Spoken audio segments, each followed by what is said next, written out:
Wala naman, dito lang sa bahay. Bakit?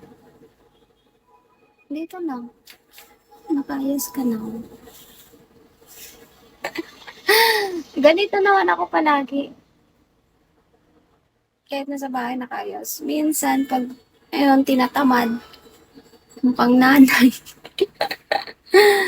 Mukhang nanay, katulad ng nanay. Hello, Trump. Nakaayos lang, kasi, grabe sa mukhang nanay. Basta, ganun. Kasi gusto ko matulog ulit. Tinaantog pa ako eh. Tulog ako mamaya. Pag ano na ako, malobat. Wala. Wala niya. Wala. Nasa malayo.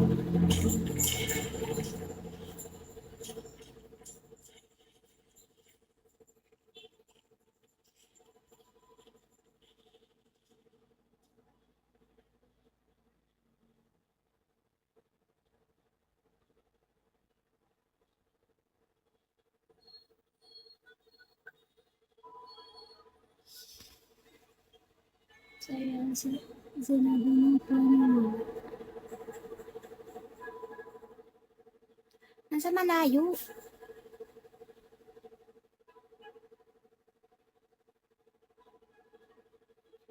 Nag-work sa malayo pero din. Hindi naman.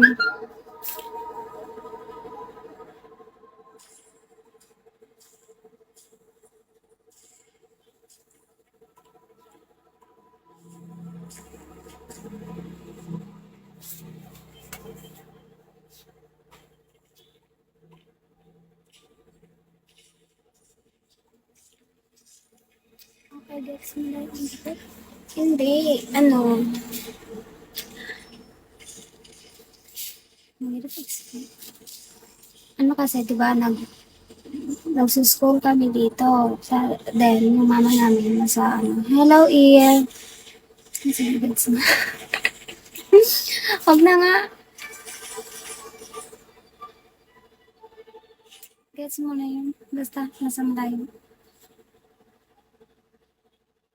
Kaya nga, parang interview sa life.